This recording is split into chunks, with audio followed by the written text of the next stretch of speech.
నాటోలో విభేదం అనాలా, లేకపోతే అమెరికా అధ్యక్షుడు ట్రంప్ ఓవర్ యాక్షన్కి సమాధానం అనాలా? తాజాగా ఒక పెద్ద సంఘటన చోటు చేసుకుంది.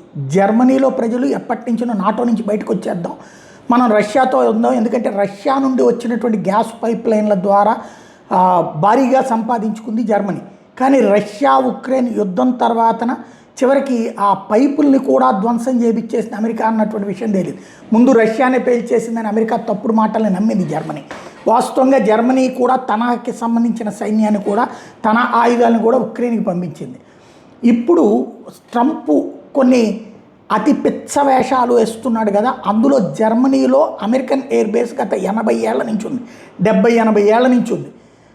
మొన్న 28వ తారీఖు ట్రంప్ ఇచ్చినటువంటి స్టేట్మెంట్ ఏంటయ్యా అంటే, జర్మనీలో స్థావరాలు ఉన్నాయి అమెరికన్, ఇప్పుడు గల్ఫ్ దేశాల్లో ఎట్లయితే ఉందో అట్లాగే జర్మనీలో ఉన్నటువంటి స్థావరాలకి అమెరికా ట్యాక్స్ పేయర్స్ డబ్బులు ఖర్చు పెడుతున్నాం, మేము అక్కడున్న మా దళాలన్నింటి ఉపసంహరించుకుంటాను, ఏడాదికి $30 బిలియన్ ఖర్చు అవుతుంది మాకు యూరోపియన్ ఆపరేషన్స్ కోసం, దానివల్ల మాకు ఏ ప్రయోజనము లేదు, కాబట్టి మేము మా డబ్బులు మిగిల్చుకోవడానికి అమెరికా ఫస్ట్ నినాదంలో భాగంగా మేము విత్డ్రా చేసుకుంటున్నాం జర్మనీ నుంచి అని ప్రకటించాడు.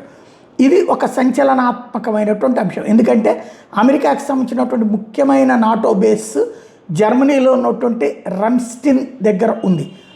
వందలాది అమెరికన్ యుద్ధ విమానాలు ఇవన్నీ ఉండేటటువంటిది. ఇప్పుడు ఈ విషయాన్ని చెప్పుకొచ్చాడు.